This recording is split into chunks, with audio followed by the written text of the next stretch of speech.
Merci beaucoup pour la parole. Je vais parler un peu, on va discuter un peu de la vaccination contre la COVID-19. Ce n'est pas un plaidoyer pour accepter ou refuser la vaccination, mais on va mettre à la portée de tout le monde les avancées qui ont été faites, leurs limites et les controverses qu'ils suscitent. Donc,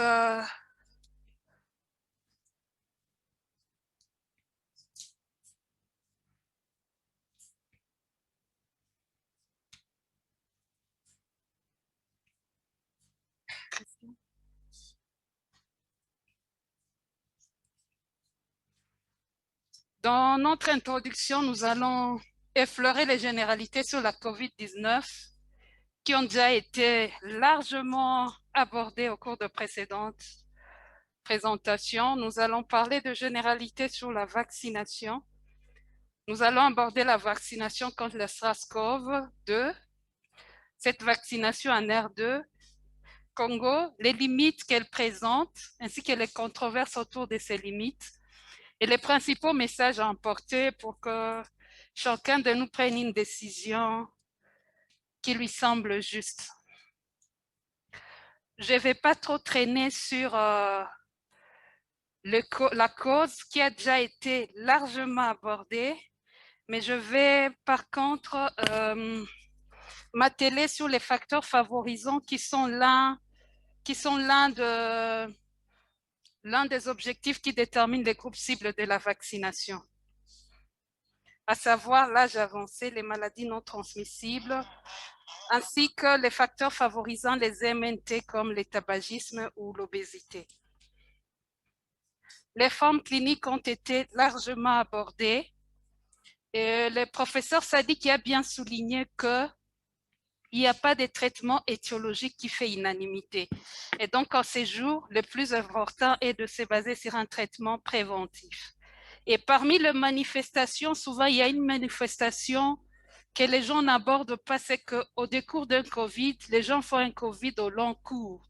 6 mois, une année après, les capacités intellectuelles, même les capacités psychologiques ne sont pas à 100% de plusieurs malades. Vous voyez un malade qui est sorti des soins intensifs il y a 1 mois, mais qui n'arrive même pas à lire une page de journal parce qu'il se sent plus capable. En ce qui concerne la vaccination, il s'agit d'apporter une immunisation active, donc de pousser les globules blancs, les types de lymphocytes, pour qu'ils puissent reconnaître la menace qui vient de l'extérieur, produire des lymphocytes effecteurs qui vont éliminer la menace, mais aussi faire une mémoire pour pouvoir s'attaquer à cette menace plus rapidement, plus efficacement lors des infections ultérieures.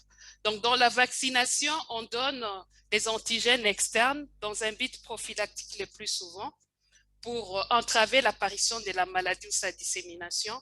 Mais aussi, dans certains cas, on donne des vaccins dans un but thérapeutique pour renforcer une réaction immunitaire pour un antigène qui existait déjà. Et donc, on trouve des principaux groupes de vaccins, des vaccins avec des agents infectieux entiers et de vaccins avec des composants de l'agent infectieux. Plus on diminue, plus on va d'un vaccin entier vers ses composantes, l'immunogénicité diminue, mais la sécurité augmente parce que les fragments d'un virus ou d'une bactérie ne pourra pas vous infecter, donc la sécurité va augmenter, mais l'immunogénicité va diminuer. Cette partie est importante parce qu'on verra que pour le SARS-CoV, certains vaccins sont dirigés contre les protéines, d'autres à ARN messager entraînent la production d'un seul protéine, ce qui va diminuer l'immunogénicité à la longue. La vaccination contre le SARS-CoV poursuit 3 principaux objectifs. Donc, dans un premier lieu, la vaccination, ce n'est pas pour vous empêcher d'attraper la maladie, ni de la transmettre, mais c'est principalement pour diminuer les formes graves qui entraînent l'hospitalisation, qui entraînent les admissions dans les soins intensifs, mais aussi diminuer le nombre de décès. Et pour qu'on atteigne ces conditions, certains auteurs disent que 65% de la population au-delà de 65 ans doit être vacciné. À cela, on doit y ajouter 60 à 69% de 0 à 64 ans pour qu'on ait une protection effective dans la communauté. Donc là, je reprends les principaux types de vaccins qui ont été validés par une, deux autorités ou plusieurs pays. On a 4 grands types de vaccins qui ont été validés. Les vaccins à ARN messager, fabriqués par la firme Moderna et Pfizer. Les vaccins avec vecteur viral non réplicatif, c'est-à-dire dans les labos, on va prendre les gènes qui codent pour la protéine spike de SARS-CoV qu'on va introduire dans le génome de ces virus et les virus vont entrer dans le corps pour favoriser la production de protéines spike, mais à ces virus-là, on a enlevé la capacité de se répliquer. On a aussi des vaccins avec des virus entiers mais inactivés. C'est les firmes Sinovac et Sinopharm qui sont à la base.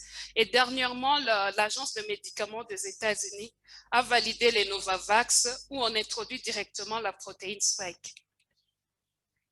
Donc, pour ce qui est de mécanismes d'action, les vaccins à ARN, on va introduire, dans les vaccins, il y a de l'ARN protégé par des lipides pour qu'ils puissent favoriser la fusion de la protection lipidique avec la membrane cellulaire. Et cet ARN, lorsqu'il est incorporé dans la cellule, il va directement au ribosome qui vont faire sa transcription, permettre la production de la protéine spike qui va s'exprimer à la surface de myocytes.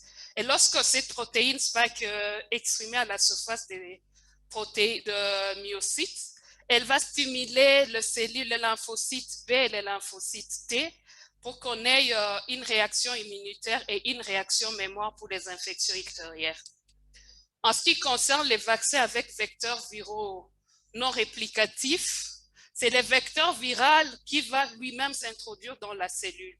Comme vous savez que le virus a toujours besoin d'une cellule pour se multiplier, en s'introduisant dans la cellule, lorsque il y aura lecture du code génétique du virus, il y aura aussi celui de l'ADN qui code pour l'ARN messager de la protéine spike. Et cet ARN messager ira au ribosome, va permettre, donc on rentre encore au mécanisme du premier vaccin, permettre la production de protéines spike, la stimulation de l'immunité adaptative ainsi que la formation d'une réponse mémoire. Les vaccins inactivés ainsi que le vaccin à protéines sous-unitaires ont un mécanisme commun à tout le vaccin, c'est-à-dire l'introduction d'un agent infectieux qui va être présenté par les cellules présentatrices aux lymphocytes et ainsi activation de ces lymphocytes et formation d'une réponse mémoire. À ce qui concerne l'efficacité théorique de principaux vaccins, je ne me suis pas fiée aux efficacités rapportées par les firmes, mais j'ai pris les rapports de l'organe de santé publique d'Angleterre dans les conditions réelles qui ont évalué les patients qui ont reçu les vaccins à ARN, ainsi que les vaccins à virus inactivés. Vous verrez que quelque part j'écris Vaxzevria, c'est parce que depuis qu'il y a eu scandale, on a changé un peu les noms d'AstraZeneca.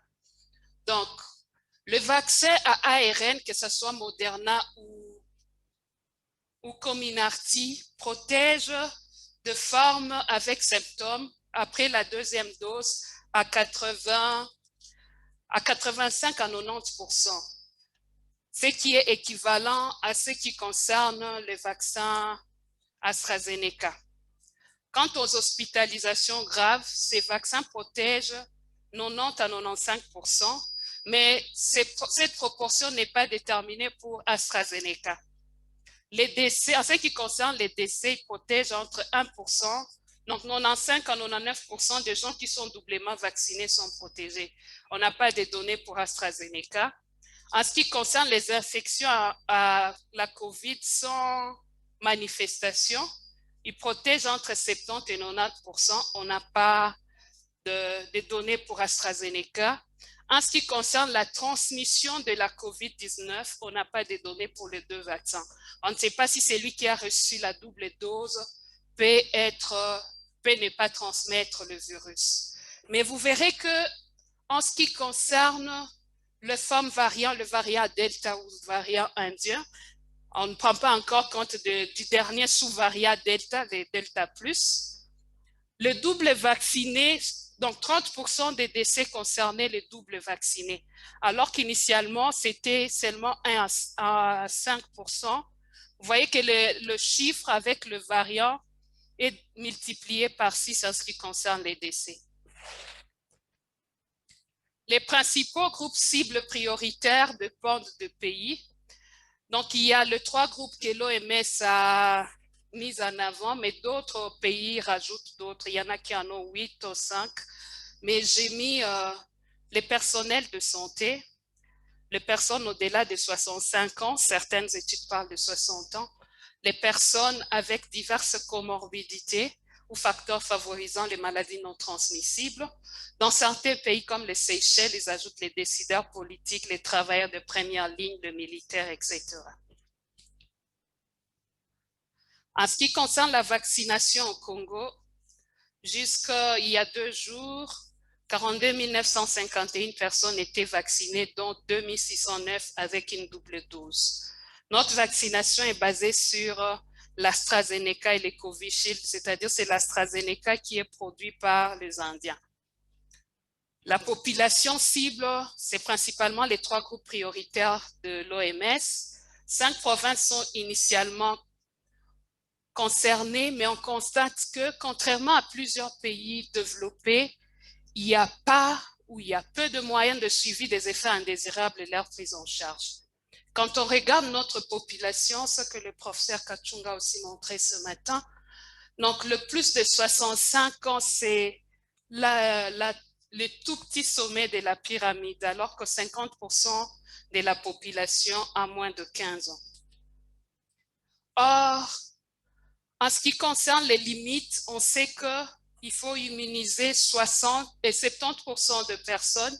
Certains spécialistes, comme la Haute Autorité de la Santé en France, disent qu'on doit aller à 80 voire 90% de la population générale immunisée. Avec 90% de plus de 65 ans, 60 à 69% de 0 à 64 ans. D'où, dans certains pays, préconisent la vaccination des adolescents pour atteindre les chiffres. Mais dans notre contexte, il est difficile d'atteindre cette proportion, non seulement parce qu'il y a un nombre insuffisant de vaccins, mais aussi il y a de réticences vis-à-vis de vaccins. Mais aussi, il y a des données qui montrent qu'on peut aussi atteindre cette immunité active par une circulation du virus. Par exemple, en Suède, ils n'ont jamais confiné, même s'il y a une légère surmortalité, mais les choses sont venues, se sont stabilisées. Mais chez nous, le docteur Kachunga en a parlé ce matin, il y aurait une circulation active du virus dans la population qui tend vers une immunisation. La deuxième limite, c'est le nouveau variant. En fait, on a remarqué que la transmissibilité augmentait au fur et à mesure que les variants apparaissaient. Le variant anglais c'est le premier qui est apparu, augmenté la transmissibilité de 29%. Les variants sud-africains, les bêta, augmenté de 25%. On est arrivé à 38% pour les gamma du Brésil, et là, on est à 97% pour les delta. Je n'ai pas trouvé le chiffre sur la transmissibilité du variant Delta Plus qui vient de réapparaître en Inde. La deuxième controverse quant aux nouveaux variants, on a noté une résistance des nouveaux variants au vaccin.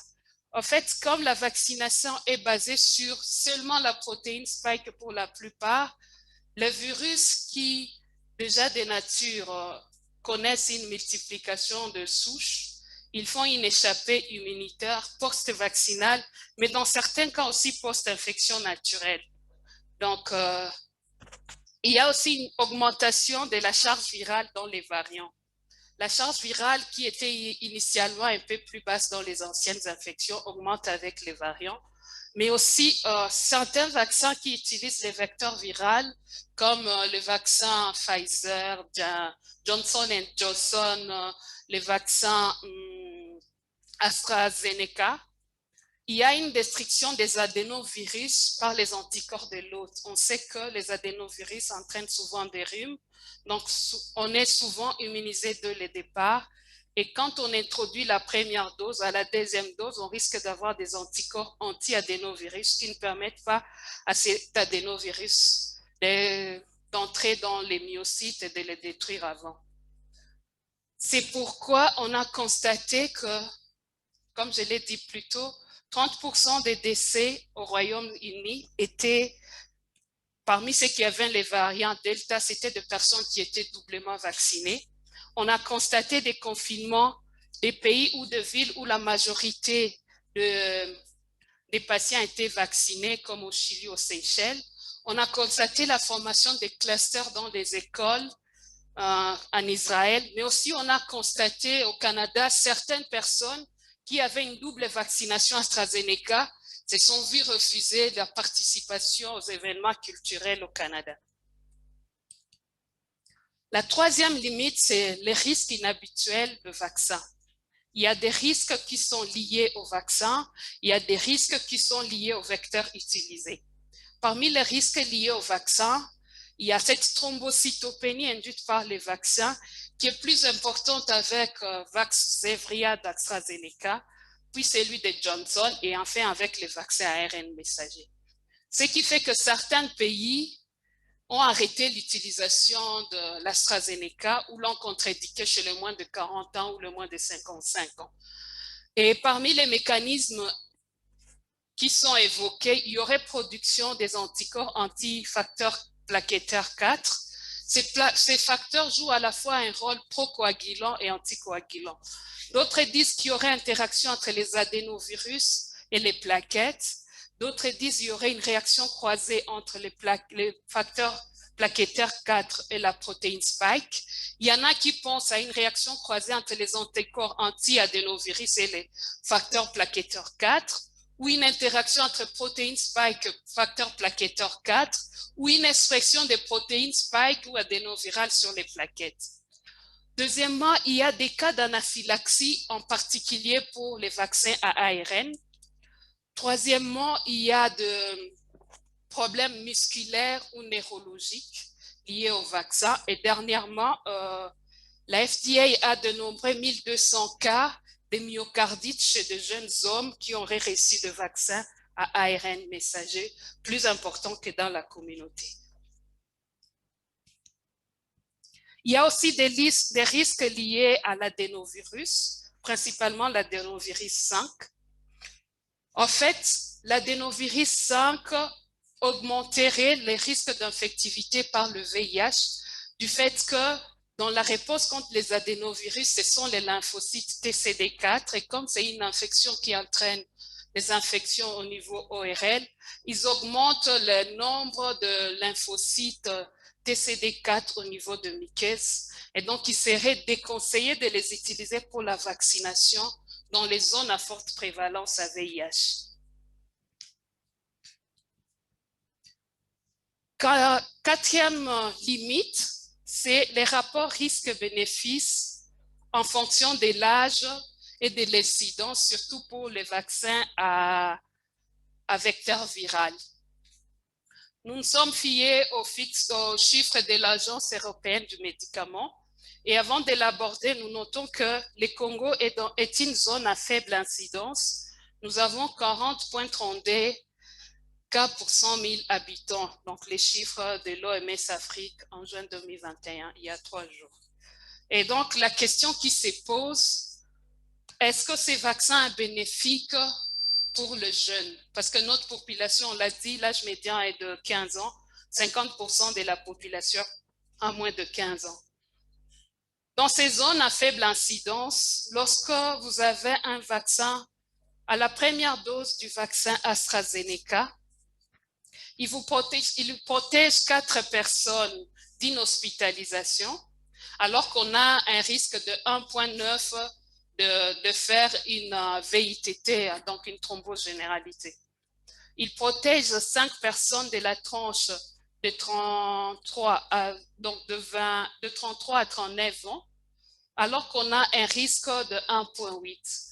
Quand on va sur les admissions en soins intensifs, on constate que en dessous de 59 ans, ces vaccins-là vous exposent plus au risque de présenter une thrombose que de vous protéger d'une admission aux soins intensifs. Et dans ce qui concerne les décès, en dessous du même âge, il expose plus au risque de faire une thrombose que de protéger d'un décès lorsque vous recevez un vaccin Vaxzevria. La dernière limite, c'est l'absence de recul. Le fait que les risques de transmission du virus par les vaccinés est non nul. Le fait qu'on a une incertitude sur la durée de la protection face aux formes graves. Dernièrement, le CEO de Pfizer a parlé d'une nécessité d'une 3e dose et probablement d'une vaccination annuelle comme c'est fait pour la grippe, parce qu'on sait que les souches sont changeantes. Il y a aussi une difficulté de mise en place de protocoles de suivi et de prise en charge des effets indésirables, ainsi qu'une incertitude sur les effets secondaires à long cours. Les principaux messages à emporter est que la vaccination seule est incapable de prévenir les formes graves du fait du rôle que jouent les variants, y compris en RD Congo. Le fait que les cibles soient des soignants qui sont souvent jeunes, et le fait que les cibles représentent une faible proportion dans la population générale, le temps qu'on atteigne 70% des 80 millions, ce n'est pas aujourd'hui. Le deuxième message à emporter est que la vaccination seule reste un problème parce qu'il n'y a pas de mécanisme de suivi des effets indésirables. On n'a pas un protocole en cas de substitution d'un VITT pour les diagnostics ainsi que le traitement. On n'a pas de disponibilité des traitements des VITT qui sont les immunoglobulines à haute dose, ainsi que le contrôle de l'anticoagulation qui doit coûter de l'argent. Donc, il est nécessaire de maintenir les autres mesures de prévention du fait qu'il est impossible de prédire avec certitude la durée de la protection ainsi que l'absence de transmissibilité chez les vaccinés. J'ai dit et je vous remercie.